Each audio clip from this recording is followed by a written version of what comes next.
জানিয়ে দেব এই মুহূর্তে হাতে পাওয়া সর্বশেষ গুরুত্বপূর্ণ আপডেট বাংলা সংবাদ। শুরুতেই থাকছে ভ্যানে লাশ তোলার সেই ভাইরাল ভিডিওর পুলিশ কর্মকর্তা আওয়ামী লীগ নেতার ছেলে।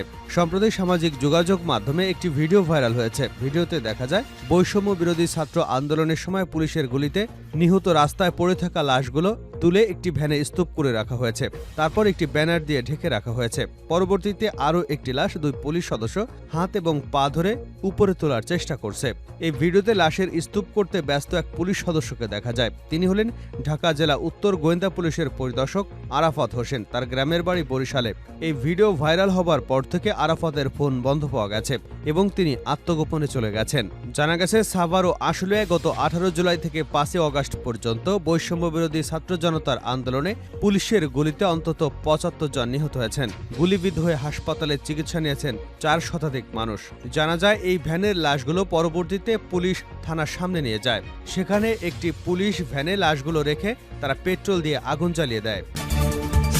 এবারে জানাবো শেখ হাসিনাকে ফেরত চাইতে পারে বাংলাদেশ।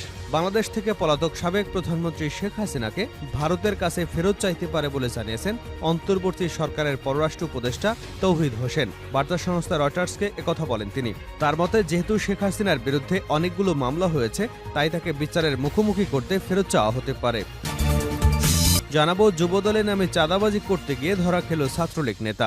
জাতীয়তাবাদী যুবদলের নাম ভাঙিয়ে এক ছাত্রলীগ নেতার বিরুদ্ধে চাঁদাবাজির অভিযোগ উঠেছে।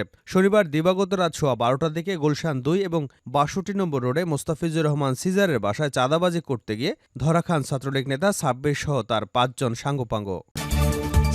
এদিকে নরসিংদীতে মৎস্যজীবী লীগ নেতাকে কুপিয়ে হত্যা। নরসিংদীতে এক মৎস্যজীবী লীগ নেতাকে কুপিয়ে হত্যা করেছে দুর্বৃত্তরা। শনিবার রাত 12টার দিকে পৌর শহরের বসাইল শাহী ঈদগাহ মাঠে ঘটনা ঘটে। এবারে থাকছে ঢাকা মেডিকেল কলেজে 3 চিকিৎসককে মারধর, 24 ঘন্টার আলটিমেটামে কর্মবিরতির হুঁশিয়ারি।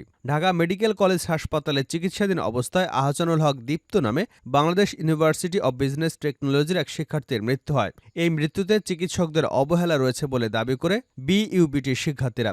এ ঘটনায় ক্ষিপ্ত হয়ে হাসপাতালের অপারেশন থিয়েটারে ঢুকে চিকিৎসকদের মারধরের অভিযোগ উঠেছে ওই শিক্ষার্থীদের বিরুদ্ধে। শনিবার বিকেলের দিকে ঘটে ঘটনা। এ ঘটনায় 3 জন চিকিৎসক গুরুতর আহত হয়েছেন। পরে এ ঘটনার প্রতিবাদ জানান চিকিৎসকরা। এ সময় আগামী 24 ঘন্টার মধ্যে দায়ীদের গ্রেপ্তার করা না হলে কর্মবিরতিতে যাবার হুঁশিয়ারি দেন তারা।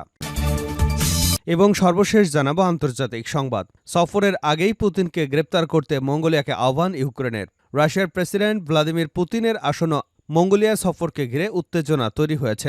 পুতিনকে গ্রেপ্তার করতে মঙ্গোলিয়ার প্রতি আহ্বান জানিয়েছে ইউক্রেন। শনিবার এক প্রতিবেদনে ব্রিটিশ সংবাদ মাধ্যম বিবিসি এ তথ্য জানিয়েছে। এতক্ষণ শিরোনাম শুনছিলেন, এবার বিস্তারিত। প্রিয় দর্শক, আপনি যদি এই চ্যানেলে নতুন হয়ে থাকেন, ভিডিওটি দেখতে দেখতে চ্যানেলটি সাবস্ক্রাইব করে আমাদের সঙ্গেই থাকুন। আর এই ভিডিও সম্পর্কে আপনি আপনার মূল্যবান মতামতটি কমেন্ট বক্সে জানিয়ে দিন। আর হ্যাঁ প্রিয় দর্শক, জানিয়ে দিন ভিডিওটি কোথা থেকে দেখছেন। ভ্যানে লাশ তোলার সেই ভাইরাল ভিডিওর পুলিশ কর্মকর্তা আওয়ামী লীগ নেতার ছেলে। সম্প্রতি সামাজিক যোগাযোগ মাধ্যমে একটি ভিডিও ভাইরাল হয়েছে। ভিডিওতে দেখা যায় বৈষম্যবিরোধী ছাত্র আন্দোলনের সময় পুলিশের গুলিতে নিহত রাস্তায় পড়ে থাকা লাশগুলো একটি ভ্যান গাড়িতে স্তূপ করে রাখছে পুলিশ সদস্যরা। ভিডিওতে লাশের স্তূপ করতে ব্যস্ত এক পুলিশ সদস্যকে দেখা যায়। তিনি হলেন ঢাকা জেলা উত্তর গোয়েন্দা পুলিশের পরিদর্শক আরাফাত হোসেন। তার গ্রামের বাড়ি বরিশালে। প্রায় 2 বছর আগে ঢাকা জেলার গোয়েন্দা বিভাগে যোগ দেন। তিনি জগন্নাথ বিশ্ববিদ্যালয়ের ভূগোল ও পরিবেশ বিভাগে পড়াশোনা করেছেন। আরাফাতের বাবা আরিফ হোসেন বদরটুনি মাধ্যমিক বিদ্যালয়ের অবসরপ্রাপ্ত প্রধান শিক্ষক এবং হরিনাথপুর ইউনিয়ন আওয়ামী লীগের সাবেক সভাপতি। ভিডিও ভাইরাল হবার পর থেকে আরাফাতকে আর পাওয়া যাচ্ছে না। আত্মগোপনে চলে গেছেন তিনি। তার মোবাইল ফোন নম্বরটিও বন্ধ পাওয়া যাচ্ছে।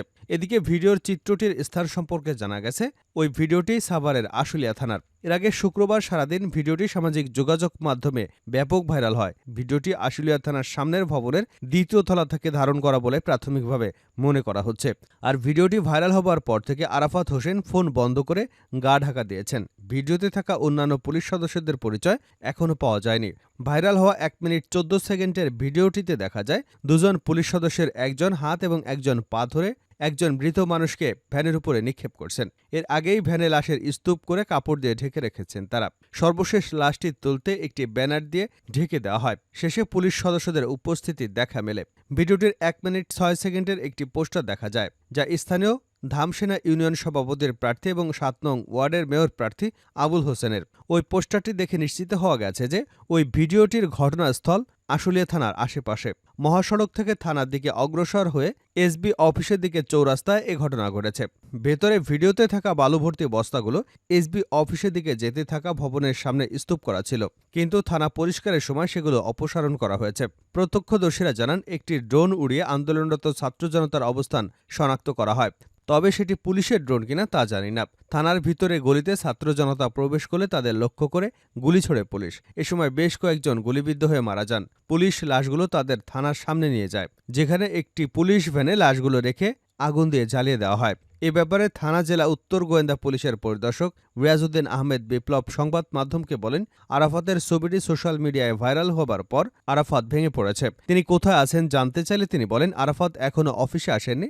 আমরা সেদিন ছাত্র জনতার দিকে লক্ষ্য করে গুলি ছুড়িনি, যোগ করেন তিনি বলেন, আমরা সেদিন ঢাকা জেলা পুলিশের অতিরিক্ত police super crime and ops Abdullahil কাফির নির্দেশনা পালন করেছি। প্রসঙ্গত, বৈষম্যবিরোধী কোটা আন্দোলনকারীরা গত 5 আগস্ট ঢাকা আরিচা মহাসড়কের বাইপাইল এলাকায় জমায়েত হতে থাকেন। পরে শেখ হাসিনা দেশত্যাগের খবরে আন্দোলনকারীরা আশুলিয়া থানার দিকে অগ্রসর হয়।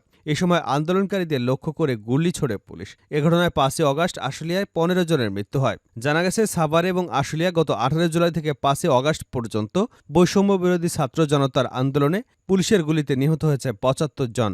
গুলিবিদ্ধ হয়ে হাসপাতালে চিকিৎসাধীন আরও 4 শতাধিক মানুষ, যাদের অনেকেই চিরতরে পঙ্গু হয়ে গেছেন। শেখ হাসিনাকে ফেরত চাইতে পারে বাংলাদেশ, রয়টার্সকে উপদেষ্টা। বাংলাদেশের পলাতক সাবেক প্রধানমন্ত্রী শেখ হাসিনাকে ভারতের কাছে ফেরত চাওয়া হতে পারে বলে জানিয়েছেন অন্তর্বর্তী সরকারের উপদেষ্টা তৌহিদ হোসেন। বার্তা সংস্থা রয়টার্সকে একথা জানান ড ইউনূস সরকারের এই উপদেষ্টা। তার মতে, যেহেতু হাসিনার বিরুদ্ধে অনেক মামলা হয়েছে, তাই তাকে বিচারের মুখোমুখি করতে ফেরত চাইতে হতে পারে। তিনি বলেন, শেখ হাসিনার দিল্লিতে থাকা, ভারতে থাকা প্রশ্ন আসে যে তার বিরুদ্ধে অনেক মামলা হয়েছে। এ নিয়ে উত্তর দেবার উপযুক্ত ব্যক্তি আমি নই, কিন্তু যদি স্বরাষ্ট্র মন্ত্রণালয় এবং আইন মন্ত্রণালয় থেকে হাসিনাকে ফেরত চাইতে অনুরোধ আসে, তাহলে আমাদের ভারতের কাছে হাসিনাকে ফেরত চাইতে হবে। তৌহিদ হোসেনের বক্তব্য, হাসিনাকে ফেরত চাইলে ভারত বিব্রতকর পরিস্থিতিতে পড়বে, এটি তারা জানে, ফলে সেভাবেই তাদের কাজ করতে হবে। আমি মনে করি ভারত সরকার এ সম্পর্কে জানে এবং আমি নিশ্চিত এই বিষয়টি তারা বিবেচনায় রাখবে।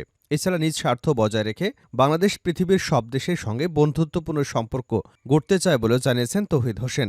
তিনি বলেন, আমাদের নীতি হলো জাতীয় স্বার্থ সুরক্ষিত রেখে সব দেশের সঙ্গে ভালো সম্পর্ক রাখা, কারো সঙ্গে শত্রুতা নয়। আমরা সবার সঙ্গে বন্ধুত্ব চাই। লক্ষ্য হলো একটি সামঞ্জস্যপূর্ণ সম্পর্ক গড়া। আমাদের প্রাথমিক লক্ষ্য হলো জাতীয় স্বার্থ রক্ষা করা। গত 5 আগস্ট ছাত্র জনতার তোপের মুখে দেশ ছেড়ে পালাতে বাধ্য হন সাবেক প্রধানমন্ত্রী শেখ হাসিনা। এর আগে প্রধানমন্ত্রীর পদ থেকে তিনি পদত্যাগ করেন। ওই দিনই রাতে হেলিকপ্টারে করে পালিয়ে গিয়ে দিল্লিতে আশ্রয় নেন। এরপর থেকে তার বিরুদ্ধে মানবতাবিরোধী অপরাধসহ বিভিন্ন জায়গায় একাধিক মামলা দায়ের হয়েছে। যুবদলের নামে চাঁদাবাজি করতে গিয়ে ছাত্রলীগ নেতা ধরা। জাতীয়তাবাদী যুবদলের নাম ভাঙিয়ে এক ছাত্রলীগ নেতার বিরুদ্ধে চাঁদাবাজির অভিযোগ উঠেছে। শনিবার দিবাগত রাত 12:15টার দিকে গুলশান 2-এর 62 নম্বর রোডে মোস্তাফিজুর রহমান সিজারের বাসায় চাঁদাবাজি করতে যান গুলশান থানা ছাত্রলীগের নেতা সাব্বির সহ 5 জন। পরে তাদেরকে ধরে গুলশান থানা পুলিশের কাছে হস্তান্তর করা হয়। শনিবার দিবাগত রাত 1:45টার দিকে ঢাকা মহানগর উত্তর যুবদলের আহ্বায়ক শরীফুদ্দিন জুয়েল এ বিষয়ে নিশ্চিত করেছেন। বিএনপির কেন্দ্রীয় তথ্য বিষয়ক সম্পাদক আজিজুর বারী হেলাল ও যুবদলের কেন্দ্রীয় সাধারণ সম্পাদক নুরুল ইসলাম নয়নের মাধ্যমে তিনি চাঁদাবাজের বিষয়টি জানতে পারেন। তিনি বলেন, এরপর চাঁদাবাজদের ধরতে তাৎক্ষণিকভাবে গুলশান ও বনানী থানা যুবদলের নেতাদের সেখানে পাঠায়। দেখা যায়, গুলশান থানা ছাত্রলীগ নেতা সাব্বিরের নেতৃত্বে মোট 5 জন মোস্তাফিজুর রহমান সিজারের বাড়িতে গিয়ে যুবদলের নেতার নামে চাঁদাবাজি করছেন। পরে তাদেরকে ধরে গুলশান থানা পুলিশের নিকট হস্তান্তর করা হয়। নরসিংদীতে মৎস্যজীবী লীগ নেতাকে কুপিয়ে হত্যা। নরসিংদীতে এক মৎস্যজীবী লীগ নেতাকে কুপিয়ে হত্যা করেছে দুর্বৃত্তরা। শনিবার রাত 12টার দিকে পৌর শহরের বাসাইল শাহ ঈদগাহ মাঠে ঘটনা ঘটে। নিহত মৎস্যজীবী লীগ নেতার নাম মোহাম্মদ লিজন মোল্লা। তিনি বাসাইল এলাকার আলমগীর মোল্লার ছেলে এবং জেলা মৎস্যজীবী লীগের কার্যকরী সদস্য। স্থানীয় সূত্রে জানা যায়, লিজন মোল্লা স্থানীয় ট্রমা সেন্টারে কাজ করতেন। শনিবার রাতে ট্রমা সেন্টারের কাজ শেষে বাড়ি ফিরছিলেন। প্রতিমধ্যে ঈদগাহ মাঠে পৌঁছলে আগে থেকে উৎপেতে থাকা দুর্বৃত্তরা তার পথ রোধ করে এলোপাথাড়ি কুপিয়ে জখম করে। এছাড়া তার মোটরসাইকেলটিতেও আগুন ধরিয়ে দেয়। পরে স্থানীয়রা তাকে উদ্ধার করে নরসিংদী সদর হাসপাতালে নিয়ে গেলে সেখানে কর্তব্যরত চিকিৎসক লিজনকে মৃত ঘোষণা করেন। বিষয়টি নিশ্চিত করে সদর হাসপাতালে জরুরি বিভাগের চিকিৎসক মাহমুদুল কবির আরিফ বলেন, তাকে মৃত অবস্থাতেই হাসপাতালে আনা হয়েছে। তার শরীরে জখমের চিহ্ন রয়েছে।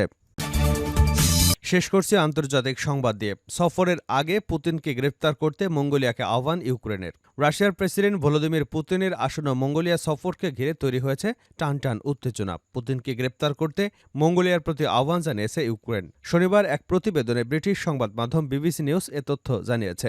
প্রতিবেদনে বলা হয়, রুশ নেতাকে আন্তর্জাতিক অপরাধ আদালত আইসিসির কাছে হস্তান্তরের দাবিও জানিয়েছে। আগামী মঙ্গলবার মঙ্গোলিয়া সফরের কথা রয়েছে ভ্লাদিমির পুতিনের। গ্রেপ্তারি পরোয়ানা জারির পর এই প্রথমবারের মতো আইসিসির সদস্য কোনো দেশে যাচ্ছেন পুতিন। ক্রেমলিন অবশ্য বলছে এ বিষয়ে চিন্তিত নন তারা। দুদেশের মধ্যে গভীর সম্পর্ক রয়েছে বলে দাবি মুখপাত্র দিমিত্র পেসকোভের। আইসিসির কর্মকর্তারা জানিয়েছেন, সদস্য দেশ হিসেবে আদালতের বিধান মানতে দায়বদ্ধ থাকলেও অভিযুক্তকে গ্রেপ্তার করতে বাধ্য নন তারা। রোম চুক্তি অনুযায়ী কিছু শর্ত ছাড় পাওয়ার সুযোগ রয়েছে। ইউক্রেনের যুদ্ধাপরাধের অভিযোগে গত বছর মার্চে পুতিনের বিরুদ্ধে গ্রেপ্তারি পরোয়ানা জারি করে আইসিসি।